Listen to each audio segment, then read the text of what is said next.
یعقوب علیہ السلام نے فرمایا ایسا نہیں بلکہ تمہارے نفسوں نے یہ بات تمہارے لیے مرغوب بنا دی ہے،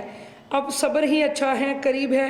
اللہ ان سب کو میرے پاس لے آئے، بے شک وہ بڑا علم والا بڑی حکمت والا ہے۔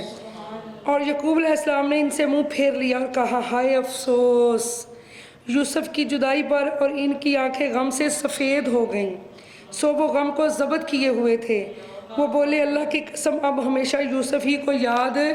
کرتے رہیں گے، اور یہاں تک کہ آپ قریب مرگ ہو جائیں گے یا آپ وفات پا جائیں گے۔ مطلب بار بار آپ کو کہتے ہیں کہ آپ یوسف علیہ السلام کو بھولتے کیوں نہیں ہیں، تو وہ یوسف کی جدائی میں ان کی آنکھیں سفید ہو گئی تھی، نظر کمزور ہو گئی تھی اپنے بیٹے کی جدائی میں۔ دیکھیں کوئی بچہ فوت ہو جاتا ہے نا تو انسان کو سکون آ جاتا ہے، ٹھیک ہے جدائی تو ہوتی ہے، اللہ صبر دینے والا ہے کہ بھی بندہ اپنے ہاتھوں سے اپنے بچے کو لحد میں اتارتا ہے، لیکن اگر کوئی بچھڑ جاتا ہے یا کسی کا بچہ گم ہو جاتا ہے تو یہ بہت بڑی والدین کے لیے سزا ہوتی ہے، نہ جیتے ہیں نہ مرتے ہیں کہ اس بچے کے غم میں ہی ہر وقت گرفتار رہتے ہیں۔ تو اللہ سے دعا ہے کہ اللہ پاک جن کی اولاد بچھڑ گئی ہے یا بچے گم ہو گئے ہیں اللہ تعالیٰ وہ مل جائیں اور ماں باپ کو دلوں کو سکون ملے۔ انہوں نے فرمایا میں تو اپنی پریشانی اور غم کی فریاد صرف اللہ کے حضور کرتا ہوں۔ اللہ اللہ اللہ، یہ آپ نے کہا یعنی انسان جب غم میں ہو، مصیبت میں ہو، پریشانی میں ہو تو کیا کرے؟ یا ایھا الذین آمنوا استعینوا بالصبر والصلاۃ، ایمان والو نماز اور صبر سے مدد مانگو، صبر کرو اور مسلح پہ کھڑے ہو جاؤ۔ یعنی یہاں اللہ فرما رہے ہیں، انہوں نے فرمایا میں تو اپنی پریشانی اور غم کی فریاد صرف اللہ کے حضور کرتا ہوں، اور میں اللہ کی طرف سے وہ کچھ جانتا ہوں جو تم نہیں جانتے۔ اے میرے بیٹو جاؤ کہیں سے یوسف علیہ السلام اور اس کے بھائی کی خبر لے آؤ، اور اللہ کی رحمت سے مایوس نہ ہوں، بے شک اللہ کی رحمت سے صرف وہی لوگ مایوس ہوتے ہیں جو کافر ہیں۔ میں یعقوب ہوں، میں اللہ کی رحمت سے نا امید نہیں ہوں، اور ہمیں بھی سکھایا جا رہا ہے کہ اللہ کی رحمت سے کبھی بھی نا امید نہیں ہونا چاہیے۔ سو دعا کرتے رہنا چاہیے، دعا ضرور قبول ہوتی ہے۔ یہ میں آپ کو بتانا چاہتی ہوں کہ قیامت کا دن ہوگا، اللہ سبحانہ تعالیٰ بندے سے کہے گا کہ اے بندے فلاں دن فلاں وقت فلاں ٹائم تو نے دعا مانگی تھی تو میں نے تیری دعا قبول نہیں کی تھی۔ وہ کہے گا اللہ میری دعا قبول ہوئی تھی۔ فلاں وقت میں پھر تم پر ایک آزمائش آئی، پھر تم نے اللہ سے مدد مانگی، مصلے پہ بیٹھ گئے یا روزوں کی منتیں مانی، نفل پڑھے، اللہ اللہ کیا، دعائیں مانگتے رہے، وظائف کرتے رہے، تسبیحات کرتے رہے، تو میں نے تمہاری دعا قبول نہیں کی تھی، اللہ کی تھی۔ پھر اللہ سبحانہ تعالیٰ فرمائے گا پھر تم پر ایک پریشانی آئی، پھر تم نے وظائف کیے، پھر تسبیحات کی، پھر اللہ کو یاد کیا، مگر اب تمہاری پریشانی میں نے دور نہیں کی۔ پھر اس طرح اللہ بار بار اسے ساری زندگی کے بارے میں یاد کروائے گا، جو جو پریشانیاں اس پہ آتی رہیں اور جو جو اللہ پریشانیاں اس کی دور کرتا رہا، اور جو جو دعائیں اس کی قبول دنیا پہ نہیں کی۔ تو اللہ سبحانہ تعالیٰ سے فرمائیں گے کہ یہ جنت ہے، تیری وہ دعا جو میں نے دنیا پہ قبول نہیں کی تھی یہ آج میں نے قبول کر لی ہے، یہ اس کا انعام ہے، یہ اس کا بدل ہے۔ تو یہ دیکھو کیسا بدل ہے، جب بندہ وہ بدل دیکھتا ہے نا، دعا کبھی رد نہیں ہوتی۔ سب سے پہلے تو یہ بات اپنے ذہن میں بٹھا لیں، مایوس ہو کر کبھی دعا کو چھوڑ نہیں دینا، یہ بات ذہن میں رکھیں۔ یہ آپ انسان سب سے بڑی غلطی تب کرتا ہے جب مایوس ہو جاتا ہے اور دعا کرنا چھوڑ دیتا ہے۔ دعا کرنی نہیں چھوڑنی۔ حضرت عمر فاروق اعظم رضی اللہ تعالیٰ عنہ فرماتے ہیں، آپ فرماتے ہیں میں اس لیے دعا نہیں کرتا کہ قبول ہوگی کہ نہیں ہوگی، میں اس لیے کرتا ہوں کہ دعا کی توفیق ہی تب ہوگی جب وہ قبول ہونی ہے۔ سمجھ رہی ہیں؟ اللہ نے لکھا ہوتا ہے کہ بندے نے اس طرح سے دعائیں کرنی ہیں اور میں نے قبول کرنی ہے۔ ٹھیک ہے میرا بیٹا، اس لیے اللہ اکبر کبیرہ، دعا کبھی چھوڑنی نہیں چاہیے۔ کچھ خواتین جیسے کہہ دیتی ہیں اب تو بس ہو گئی، اب تو تھک گئے، اب تو ہم نے تو بڑے وظائف کیے، بڑی تسبیحاں کی، بڑا ہم نے پڑھا ہے، یہ کہتے ہیں تو وہی جیسے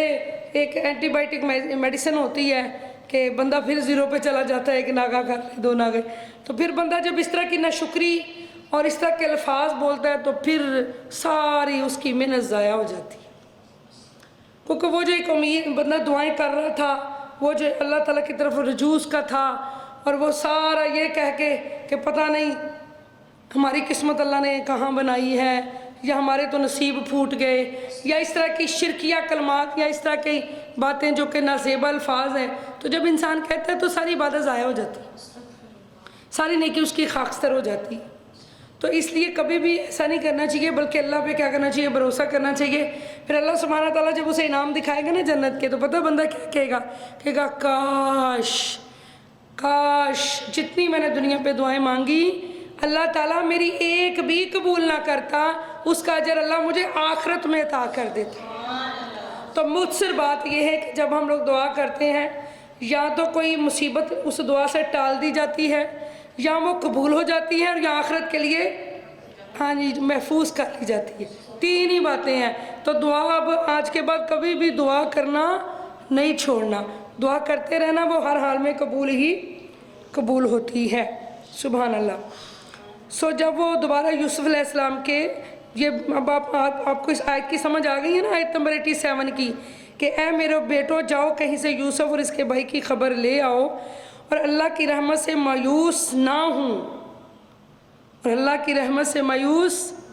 نہ ہوں، بے شک اللہ کی رحمت سے صرف وہی لوگ مایوس ہوتے ہیں جو کافر ہیں۔ جب وہ دوبارہ یوسف علیہ السلام کے پاس حاضر ہوئے تو کہنے لگے، اے عزیز مصر،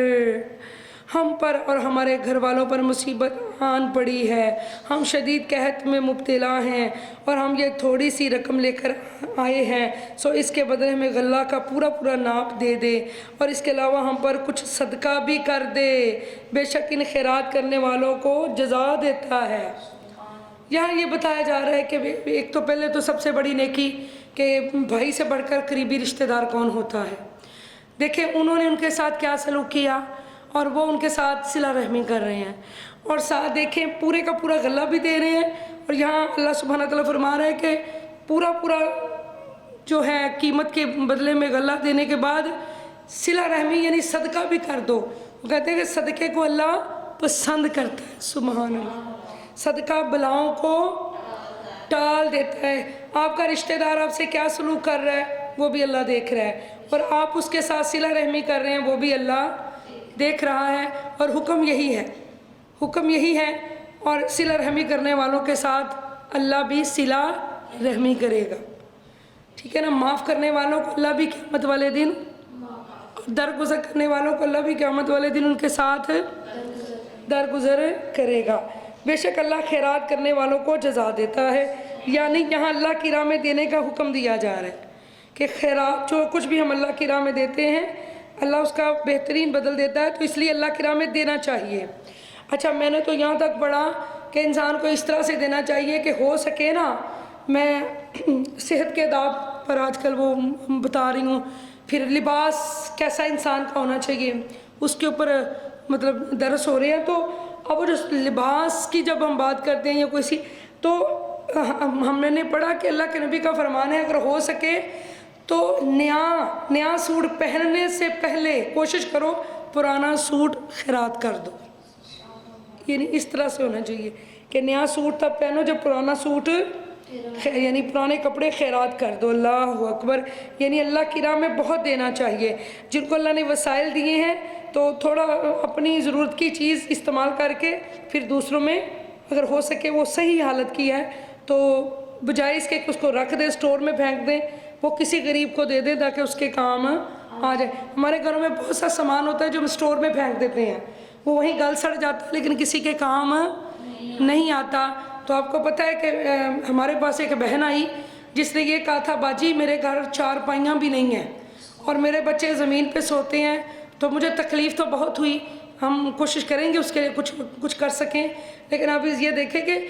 دنیا میں ایسے غریب بھی لوگ ہیں، کئیوں کے گھروں میں 4 پائیاں ٹوٹی پڑی ہوئی ہیں، ان کو کوئی ٹھیک کروانے والا نہیں، اور کئیوں کے گھر میں 4 پائیاں ہی نہیں ہیں اور وہ ترس رہے کوئی ایک 4 پائی آ جائے۔ تو وہ سٹور میں جو چیزیں ایسے تھوڑی بہت ڈیمیج ہے ان کو صحیح کرا کے تو اللہ کی راہ میں دیا جا سکتا ہے. بہترین مطلب ہم اس طرح سے بھی کر سکتے ہیں کہ جو چیزیں اچھی حالت کی ان کو تھوڑے سے پیسہ لگا کے تو وہی جو آپ نے اللہ کی راہ میں دینا ہے وہ اس پہ تھوڑا لگا دیں تو اس کو صحیح کر کے تو کسی کو دے دیں تاکہ کسی کے کام آ سکے.